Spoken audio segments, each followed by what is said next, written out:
On raconte l'existence d'armes légendaires, forgées dans des temps reculés, capables de trancher n'importe quel métal et de rester intactes à travers les siècles. Habituellement, ces récits relèvent du mythe, mais l'épée de Gujian, découverte en Chine, semble donner corps à ce type de légende. Elle est bien réelle, vieille de plus de 2000 ans, et pourtant, lorsqu'elle a été exhumée, elle était presque intacte, sans trace significative de rouille ou d'oxydation. Comment un objet aussi ancien a-t-il pu traverser les siècles sans se détériorer? Chaque analyse semble montrer que notre compréhension de la métallurgie antique est peut-être bien plus limitée que nous le pensions. Et si cette épée n'était qu'un exemple parmi d'autres de secrets technologiques oubliés?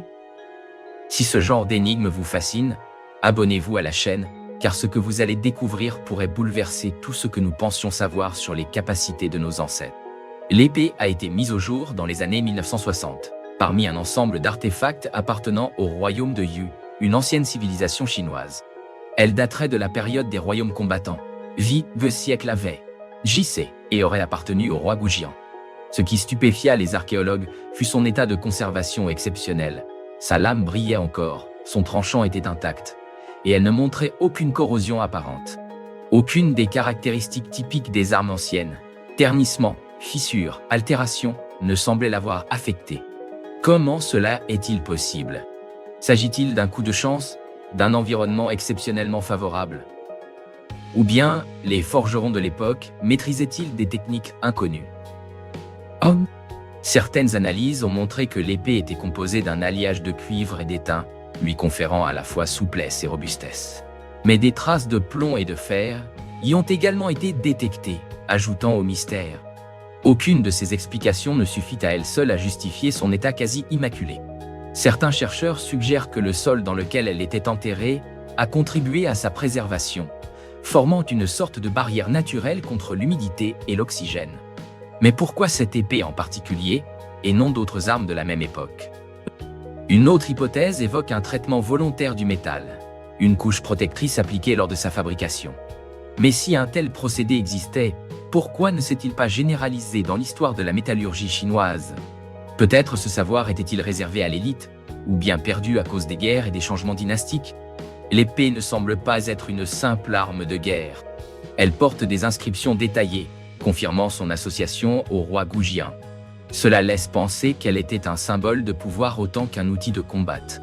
Certains théoriciens avancent même l'idée que cette épée a bénéficié de pratiques mystiques ou de rituels particuliers lors de sa forge.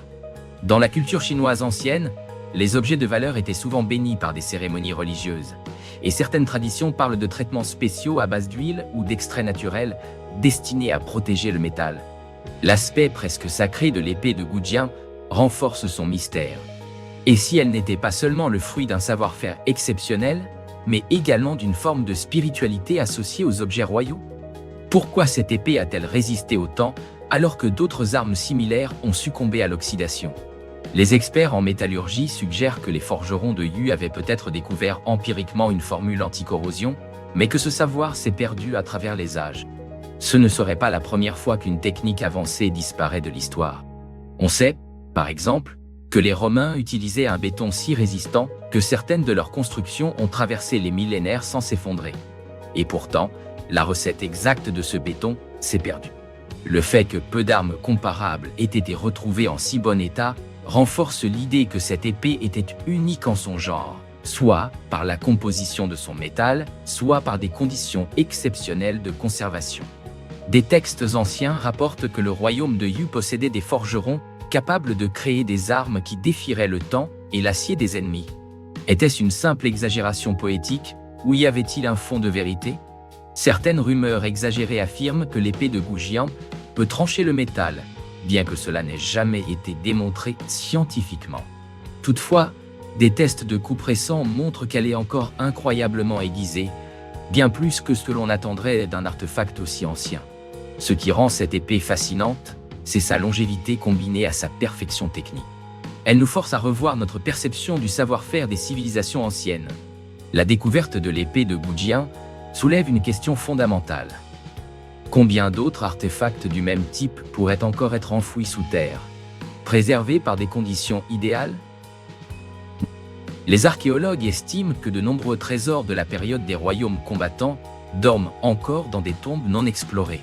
Si d'autres épées similaires venaient à être retrouvées, elles pourraient révéler si cette lame était unique ou si elle faisait partie d'une série d'armes d'élite conçues selon un procédé métallurgique aujourd'hui perdu. Un autre aspect intrigant est l'absence de traces d'usure, ce qui pourrait indiquer qu'elle n'a jamais été utilisée en combat. Était-ce une arme d'apparat, un symbole de pouvoir plus qu'un outil de guerre? Les inscriptions gravées sur la lame suggèrent qu'elle appartenait à une haute autorité, peut-être même un roi.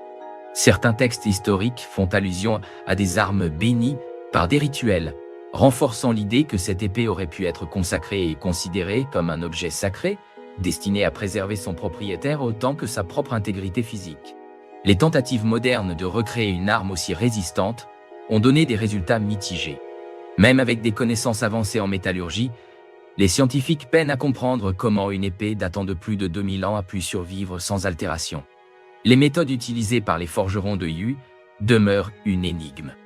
Ont-ils exploité un alliage unique, un processus de trempe révolutionnaire ou un traitement chimique dont la formule s'est perdue avec le temps?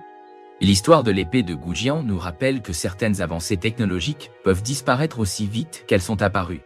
Elles témoignent d'un savoir-faire que nous peinons encore à égaler. Était-ce un chef-d'œuvre accidentel ou la preuve d'un art métallurgique que nous avons sous-estimé? Quelles autres découvertes attendent encore d'être mises au jour pour réécrire notre compréhension du passé? Si ce genre de mystère vous intrigue, abonnez-vous à la chaîne pour continuer à explorer les énigmes du monde antique. L'histoire nous apprend souvent à voir les peuples anciens comme moins avancés technologiquement. Mais l'épée de Gujian nous rappelle que certaines civilisations maîtrisaient des techniques bien plus sophistiquées qu'on ne l'imagine. Après sa découverte, plusieurs laboratoires et musées ont tenté d'analyser les microstructures du métal et de reproduire les conditions exactes de conservation. Mais aucune réponse définitive n'a été trouvée. Pour certains, ce mystère est un simple hasard géologique.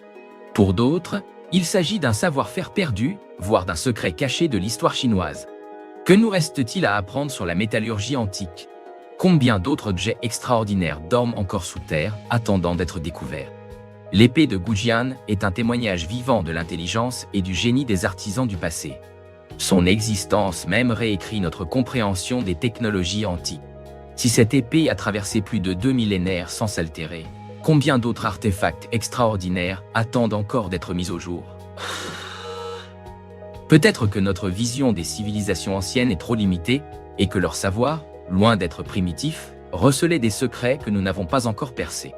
Et si cette épée était la preuve que certaines civilisations possédaient un savoir que nous avons depuis longtemps oublié? Si cette histoire vous fascine, abonnez-vous à la chaîne, car notre prochain mystère pourrait bien remettre en question encore plus de certitudes sur ce que nous pensions savoir du passé.